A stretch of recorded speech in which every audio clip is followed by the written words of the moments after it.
Hey guys. सो यहाँ पर हम बात करेंगे 5 minute tips for SBI PO mains 2021 कि क्या क्या चीज़ें आपको करनी चाहिए और क्या क्या चीज़ें आपको नहीं करनी चाहिए। और मैं कोई एक्सपर्ट नहीं हूँ, मैं खुद एक आपकी तरह का एस्पिरेंट हूँ, बट मैं एक दो एग्ज़ाम्स और भी एग्ज़ाम्स में दे चुका हूँ, तो मुझे थोड़ा एक्सपीरियंस है, तो हो सकता है उससे आपको थोड़ी हेल्प मिल जाए। और मेरा खुद का एग्ज़ाम है 2 जनवरी को।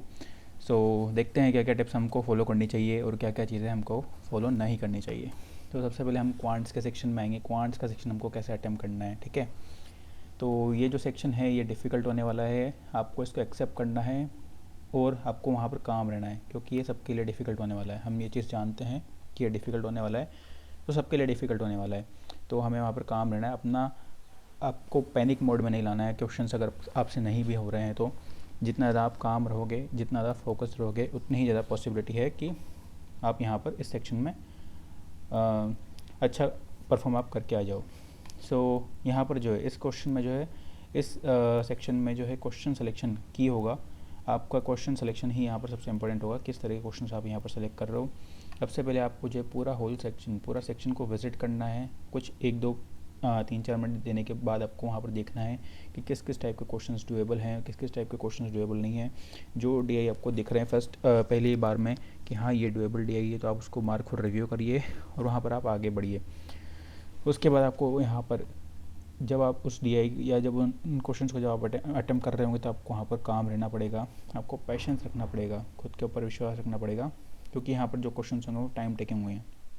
ऐसा नहीं होगा प्री की तरह कि एक मिनट दिया, 2 मिनट दिया और आपका आंसर निकल निकल के आने लगे। ऐसा यहाँ पर बिल्कुल नहीं होने वाला है। हो सकता है क्वेश्चन 3 मिनट 4 मिनट भी ले ले, 5 मिनट भी ले ले, लेकिन वहाँ पर जो है एक एक नंबर, दो दो नंबर जो है बहुत इंपॉर्टेंट होता है। तो आपको थोड़ा पेशेंस रखना पड़ेगा उस क्वेश्चन को अटैम्प्ट करते हुए, आपके खुद के ऊपर थोड़ा विश्वास रखना पड़ेगा। तो अगले टिप यहाँ पर है फिगर आउट 1 2 डुएबल डीआई। आपको 1 2 डुएबल डीआई देखने हैं कि कौन कौन से डीआई जो हैं डुएबल हैं, थोड़े इजी हैं, और फिर उसको आपको करना है। उसको आपको अपने एक कूल और एक काम माइंड से आपको स्टार्ट करना है, ठीक है।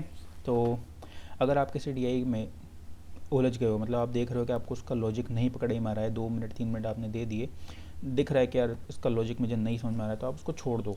उसमें आप ज़्यादा टाइम वेस्ट मत करो, just skip and move on to next question. आप अगले क्वेश्चन के ऊपर आ जाओ।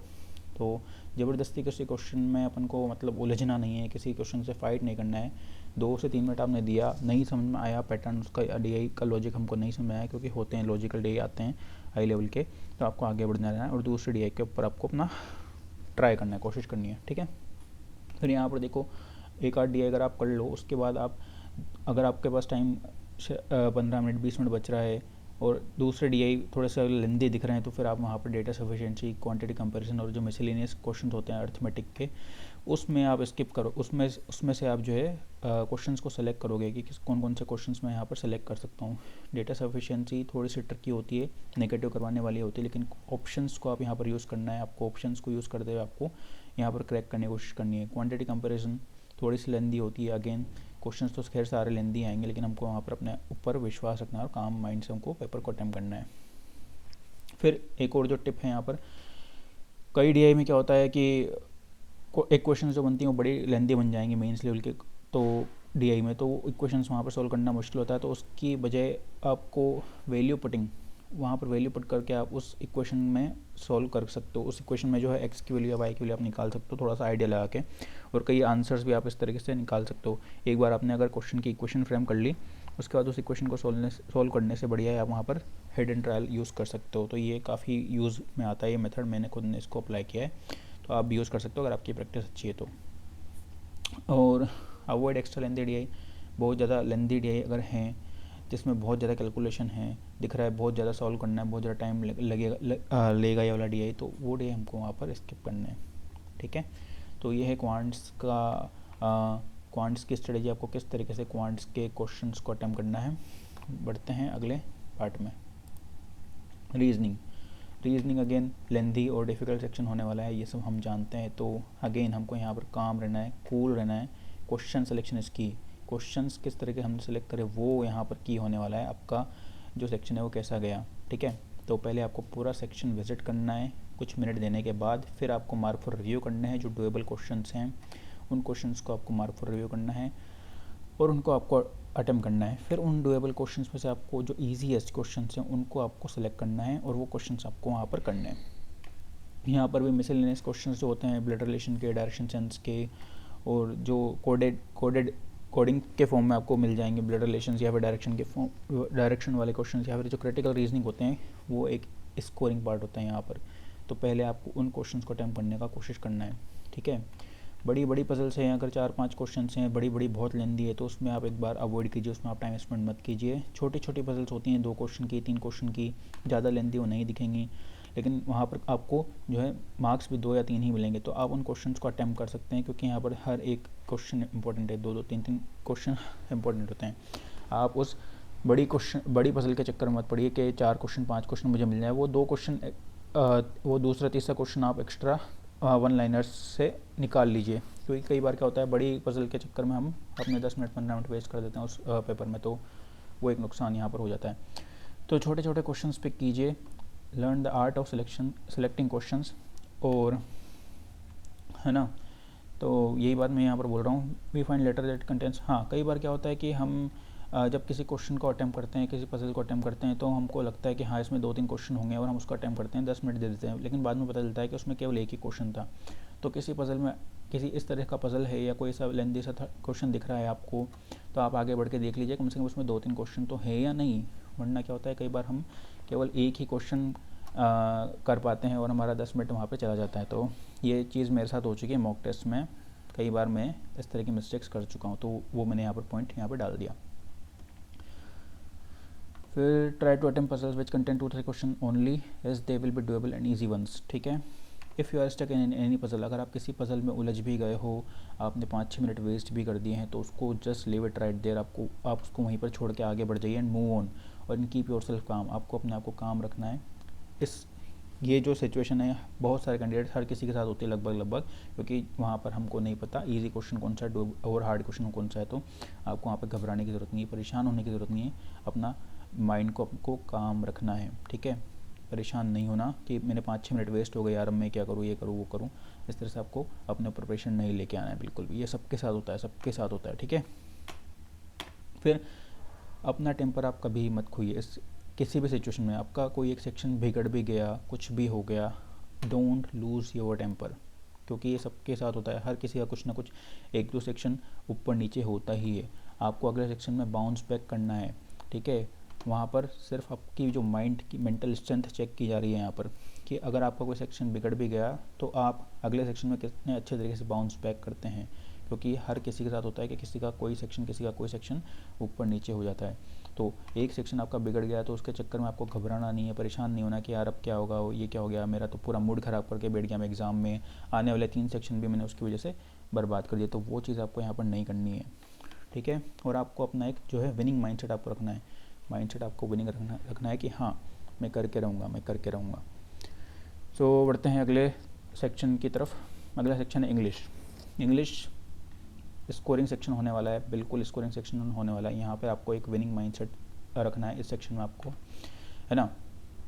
और यहाँ पर सबसे बड़ी जो मिस्टेक बच्चे करते हैं वो ये करते हैं कि कई बार उसने कोई क्वेश्चन दिया होता है और पूछा होता है कि select the correct options, correct कौन से हैं, तो करेक्ट आपको मार्क करने होते हैं। कई बार उसने पूछा होता है select the incorrect options, incorrect questions कौन से आपको सेलेक्ट करने और उनको आंसर मार्क करना है। तो बच्चे जल्दबाजी में ऊपर का जो नोट्स दे रखा होता है उन्होंने, वो नहीं पढ़ते हैं कि उसने करेक्ट पूछा है या इनकरेक्ट पूछा है, वो चीज़ वो नहीं पढ़ते हैं और वहाँ पर नेगेटिव करके आ जाते हैं। तो ये मिस्टेक आपको बिल्कुल नहीं करनी, यहाँ पर वो हमेशा फंसाता है। ऊपर का नोट आपको ज़रूर पढ़ना है, करेक्ट पूछा है, नॉट करेक्ट पूछा है, क्या पूछा है, तो वो चीज़ आपको ज़रूर ध्यान रखनी है। ये मिस्टेक आपको बिल्कुल नहीं करनी, वरना पूरा क्वेश्चन करने के बाद आप आंसर गलत करके आ जाओगे, नेगेटिव अलग हो जाएगा। फिर यहाँ पर देखो कई बार ऐसा होता है कि पैसेज में होते हैं ना कुछ क्वेश्चंस जिसमें 2 ऑप्शन 3-4 ऑप्शंस दे रखे होते हैं और वहाँ पर आपको समझ में नहीं आ रहा कि क्या चल रहा है। तो ऐसे क्वेश्चंस को आप स्किप करो जिनकी प्रोबेबिलिटी कम है आंसर मार्क करने की, ज़्यादा टाइम स्पेंड करने की वहाँ पर ज़रूरत नहीं है ऐसे क्वेश्चंस के ऊपर आपको। या फिर कुछ नया पैटर्न आ गया, कुछ अजीब सा पैटर्न आ गया, लग रहा है आपको कि प्रोबेबिलिटी बहुत कम है सही होने की भी, और फिर आप उस पर टाइम स्पेंड मत करो, अपना आगे बढ़ जाओ, ठीक है। फिर इसमें भी इंग्लिश में भी आपको क्वेश्चन सिलेक्शन बहुत अच्छे से करना है। कई बार कुछ अजीब और गरीब टाइप के क्वेश्चंस आ जाएंगे जिनमें नया पैटर्न दिया होगा उसने, लेकिन क्वेश्चंस वहाँ पे एक या दो ही क्वेश्चंस होंगे, तो उस नए पैटर्न को वहाँ पे समझने में आपका टाइम स्पेंड होगा, सब कुछ स्पेंड होगा, फिर पता लगा कि एक ही दो ही क्वेश्चन हुआ, तो वहाँ पर ऐसे टाइम वेस्ट नहीं करना। जो आप सबसे उन क्वेश्चंस को आपको पहले करना है जिनसे आप बहुत ज़्यादा फैमिलियर हैं, वो क्वेश्चंस आपको यहाँ पर पहले करने हैं। फिर don't fear from passage as they are scoring. तो जो पैसेज होते हैं वो स्कोरिंग होते हैं, आपको उनसे डरना नहीं है, ईजी होते हैं, डुएबल होते हैं दूसरे टाइप के क्वेश्चन से। ये मेरा खुद का पर्सनल एक्सपीरियंस है, मेरी इंग्लिश अच्छी है। तो और यहाँ पर आपको एक स्कोरिंग माइंडसेट रखना है सेक्शन में, यही एक सेक्शन है जो आपको ऊपर लेके जाएगा गाइस। मॉडरेट लेवल की इंग्लिश आती है, कोई बहुत ज़्यादा हाई फाई इंग्लिश नहीं आती है। यहाँ पर आपको एक स्कोरिंग माइंडसेट रखना है कि हाँ इस सेक्शन के अंदर मुझे स्कोर करके आना है, क्योंकि यही एक सेक्शन है जो आपको आगे लेके जाएगा। जीए का हमको भरोसा नहीं है, जीए कैसी आ जाए, डिफ़िकल्ट आ जाए, ईजी आ जाए, मॉडरेट आ जाए, हम कुछ नहीं कह सकते। किस टाइप के क्वेश्चन आता है हमें नहीं पता। आगे बढ़ते हैं गाइस। डिस्क्रिप्टिव भी बहुत ज़्यादा इंपॉर्टेंट सेक्शन होने वाला है आपकी एग्ज़ाम के लिए। तो पिछले साल क्या हुआ था, कई बच्चों का एंटर काम नहीं कर रहा था, कई बच्चा क्या मेरा खुद का एंटर काम नहीं कर रहा था। मतलब हुआ क्या था कि जैसे मैंने ये लाइन लिखी, ये सेंटेंस मैंने लिखा, तो मैंने एंटर दबाया, तो एक बार तो वो काम कर रहा था, मतलब दूसरे लाइन पर तो मैं आ गया था, लेकिन जो होता है ना गैप देना, बीच में गैप नहीं दे पा रहे थे लेटर के अंदर, इस तरह से 2 लाइन का गैप नहीं दे पा रहे थे। तो हो सकता है इस बार उन्होंने इस चीज़ को करेक्ट किया हो या नहीं किया हो, हमें नहीं पता। लेकिन अगर नहीं हो रहा है वहाँ पर आपका ऐसे गैप नहीं आ पा रहा है एंटर दबाने के बाद भी, तो आपको अपना वहाँ पे टाइम वेस्ट नहीं करना है। Don't waste your time, just आपको उससे फाइट नहीं करना है और आपको अपना काम चालू करना है, आपको लिखना है। तो देखो लेटर के लिए आपको लगभग 8 से 9 मिनट देने हैं और ऐसे के लिए लगभग आपको 18 से 20 मिनट देने हैं, ठीक है। और जो बाकी का 1-2 मिनट बच रहे हैं उसमें आपको एरर्स को चेक करना है। जैसे ही आपका लेटर हो जाए उसको तुरंत सेव करना, और जैसे ही आपका ऐसे हो जाए उसको तुरंत सेव करना, ताकि एक बार वो सेव ज़रूर हो जाए। वरना कई बच्चे क्या करते हैं कि लिख लेते हैं, फिर ऐसे एक पे आ जाएंगे, लिख लेंगे, और उधर आप उन्होंने सेव ही नहीं किया होता, सेव एंड नेक्स्ट नहीं करते, तो वो जो ऐसे है शायद वो सेव ही नहीं हो पाता। तो इस तरह की मिस्टेक्स वो कर देते हैं, तो आपको इस तरह की मिस्टेक्स नहीं करनी है। अटैम्प्ट द लेटर फर्स्ट, आपको लेटर को पहले अटैम्प्ट करना है, क्योंकि आप एक चीज़ अगर आप पहले कर चुके हो तो आपको एक सेंस ऑफ एकम्प्लिशमेंट फील होगा कि हाँ मेरा एक पार्ट तो हो चुका है, तो आप थोड़ा सा कंफर्टेबल वहाँ पर होंगे, क्योंकि 30 मिनट ज़्यादा टाइम नहीं होता है, तो आप थोड़ा सा कंफर्टेबल होंगे, ताकि आपको एक सेंस ऑफ एकम्प्लिशमेंट मिलेगा कि हाँ मेरा एक पार्ट हो चुका है, अब मुझे दूसरे पार्ट के ऊपर बढ़ना है, ठीक है। अगर एड्रेस दे रखा है लेटर में, वहाँ पर उसने खुद ने एड्रेस दे रखा है, तो आपको वही एड्रेस यूज़ करना है। नहीं दे रखा तो फिर आपका एक डमी एड्रेस आप बना कर रख लीजिए, और तुरंत आपको वहाँ पे कॉपी पेस्ट करना है उसको, ठीक है। उसको फ्यू मिनट्स के अंदर आप लिखिए। ये बात मैं कर चुका हूँ, एंटर बटन काम नहीं कर रहा था लास्ट ईयर, इस साल हो सकता है करे, हो सकता है ना करे, तो आपको फाइट नहीं करना है उससे। अगर आप बीच में गैप दे पा रहे हो तो ठीक है, नहीं दे पा रहे हो तो भी ठीक है, कोई बात नहीं, ठीक है। लेटर में आपको प्रॉपर फॉर्मेट यूज़ करनी है, कोमा कहाँ पर आएंगे, प्रॉपर सोल्यूशंस यूज़ करने हैं, और स्पेलिंग मिस्टेक्स आपको यहाँ पे ध्यान रखना है, क्योंकि इस बार हमको पता है कि आर्टिफिशियल इंटेलिजेंस इस सेक्शन को चेक करेगा, डिस्क्रिप्टिव को। तो हमें सबसे ज़्यादा जो फोकस करना है वो इस चीज़ के ऊपर फोकस करना है कि हमारी जो राइटिंग है वो एरर फ्री है, उसमें स्पेलिंग मिस्टेक्स नहीं है और उसमें ग्रामेटिकल मिस्टेक्स नहीं है। इस चीज़ के ऊपर हमको बहुत ज़्यादा ध्यान देना है, ठीक है। फॉर ऐसी, अब आते हैं ऐसे के ऊपर आपको क्या करना है। ऐसे में आप वो टॉपिक चूज़ करिए जिसमें आप कंफर्टेबल हैं, जिसमें आप बहुत ज़्यादा आपको पता है कि हाँ इसके ऊपर मैं कुछ कंटेंट लिख सकता हूँ, तो वो टॉपिक आपको चूज़ करना है। और मैंने बताया जैसे कि जो the evaluation will be done with AI, क्योंकि आर्टिफिशियल इंटेलिजेंस इस चीज़ को चेक करेगा। So focus more on writing error free and grammatically free content, है ना। तो आपको एरर फ्री लिखना है और ग्रामेटिकली फ्री कंटेंट आपको वहाँ पर लिखना है ना। जब आप ऐसे लिखने जाओ तो ऐसे लिखने से पहले 1-2 मिनट आप कॉपी पेन पे 1-2 मिनट, सिर्फ 1-2 मिनट में जो मोस्ट इंपॉर्टेंट बुलेट पॉइंट्स हैं वो लिख लो सोच के। तो उससे आपको एक ओवरऑल आइडिया लग जाएगा किस तरीके से मुझे लिखना है। केवल बुलेट पॉइंट्स, सिर्फ बुलेट पॉइंट्स आपको लिखने हैं, कोई बहुत ज़्यादा टाइम स्पेंड वहाँ पर नहीं करना, जस्ट एक कीवर्ड आपको लिख लेना है। तो उन कीवर्ड्स को आपको फिर वहाँ पर डालना है और एलिब्रेट करना है, लिखना है आपको अपने कंप्यूटर पे, ठीक है। फिर try to include some government schemes related to, अगर कोई ऐसा है तो आपको उससे रिलेटेड कुछ गवर्नमेंट स्कीम्स याद आ रही हैं तो उसको आप लिखिए।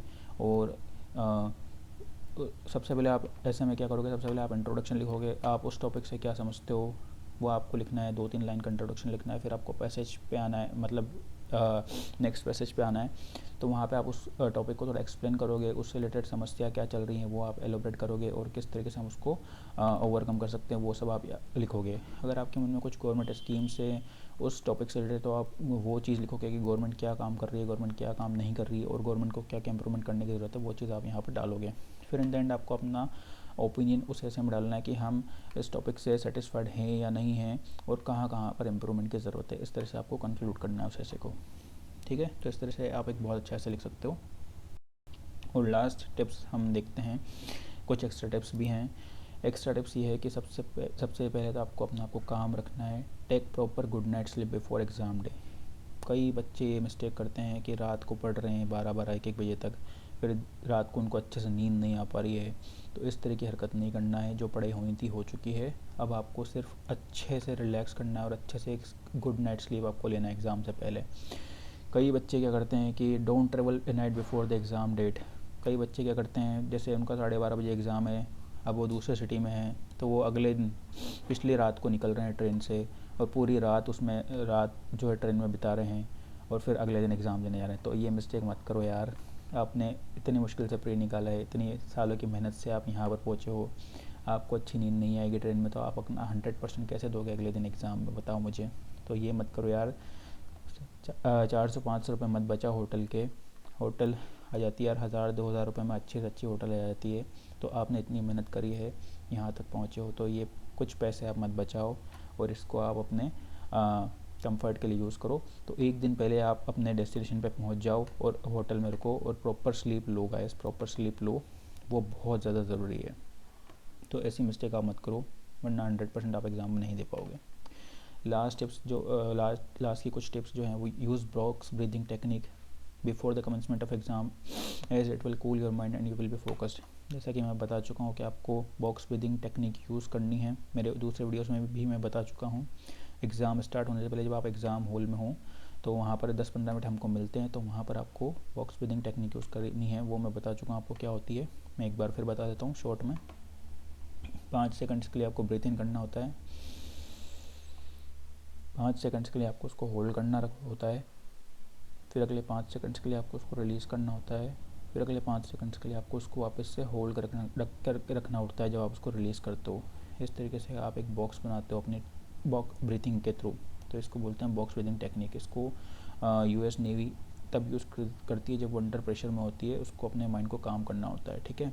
तो आप 10-15 मिनट इस टेक्निक को यूज़ करना, आपका माइंड बिल्कुल काम हो जाएगा, सारी टेंशन, सारी एंजाइटी सब कुछ फ्लश आउट हो जाएगा एग्ज़ाम से पहले, ठीक है।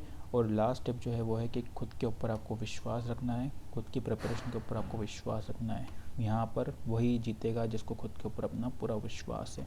तो खुद के ऊपर पूरा विश्वास रखो और अच्छे से पेपर दो यार, बिल्कुल सब आपने बहुत अच्छे से मेहनत करी है। आपका सिलेक्शन नहीं होगा तो किसका होगा। And all the best, all the best जिनका भी एग्ज़ाम है, सबको all the best and thank you for watching this video.